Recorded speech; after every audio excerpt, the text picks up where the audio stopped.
I know this is a record video, but let's start off with the Aspen here. Looks good with those wheels. Y'all probably already seen a video prior to this, but looks pretty good with those wheels. Still got one more to put on. I'm having to run spacers and all. But there that is. Well, where'd I leave off? I got the winch on. It's bolted on this a lot better than it was bolted on the other, and the other was fine. The winch is on there. The shifter handle ran into this, so I'm in the process of building one. It comes out where you can operate it, and of course I got to extend this. I got to extend this out so you can actually use it. But there it is. Put some snow chains on it.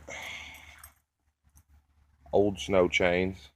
Those were a pain in the ass. Really, really were. Those were a real pain in the ass.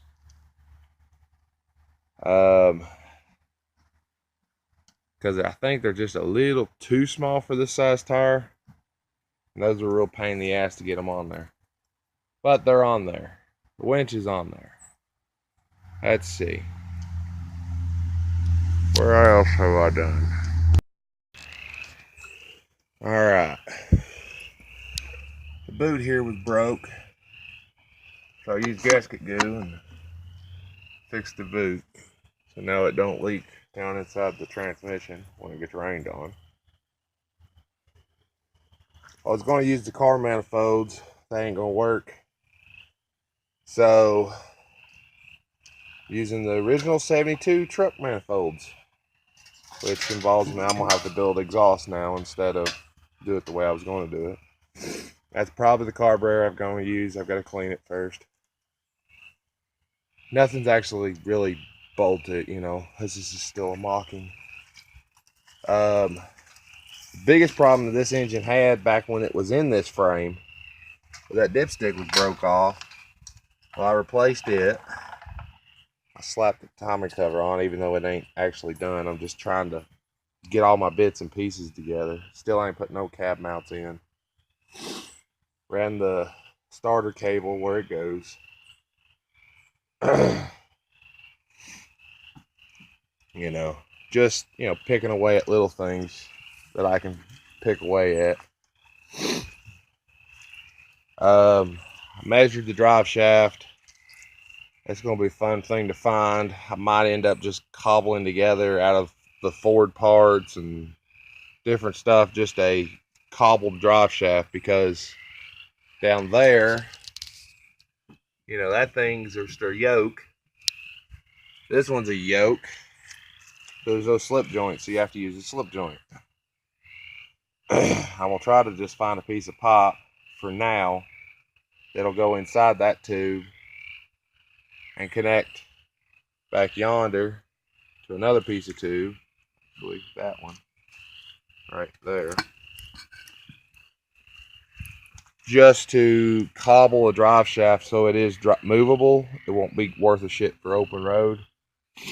And then that'll get me a temporary until I can get one actually made. Benefit also with that is it'll be the exact right size. So when I take it up there, I just take it up there and be like, okay, I need these ends on a piece of pipe here. There it is, you know. And he can throw me a piece of pipe to it. It's going to cost more because he's got to supply a piece of pipe. But, you know. What else have I accomplished? Let's see. Alright. This was originally the brake, which of course ain't going to work because it's going to hit the bar and whatnot. And what I'm planning on doing, modifying that to fit there by drilling the holes so I can gear shift it, high and low range by pulling it in and out. It gives me a handle out here to do it with and all. At least that's the plan at this point. That's probably what I'm gonna work on today. There's the old shifter, which hits that, and yeah, I can move that, but then I'd be reaching around back here trying to pull it and do all that versus putting it the other way and be able to do it that way. Seems a little easier and better for me. Of course, that ain't gonna live there. That has to be out here, so I have to build an extension for it, but it works.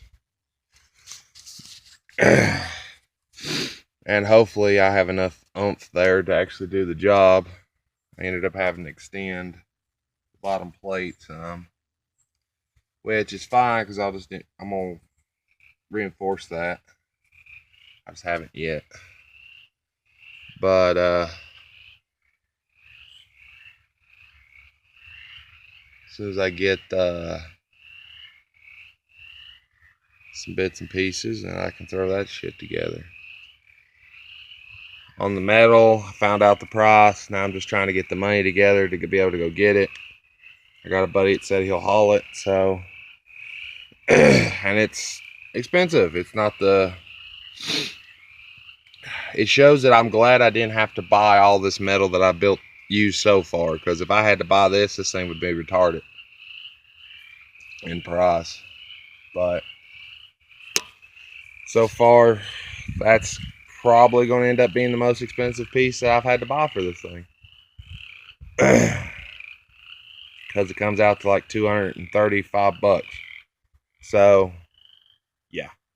I'm not saying it might not be the most expensive thing. It may end up being less than something else, but I ain't sure what yet.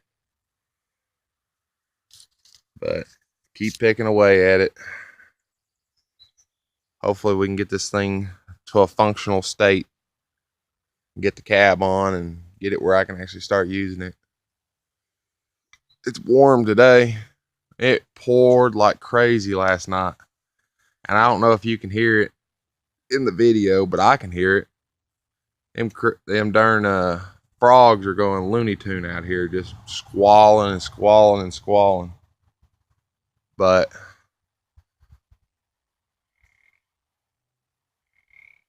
when I first came out of the house, you couldn't hear nothing but frogs. But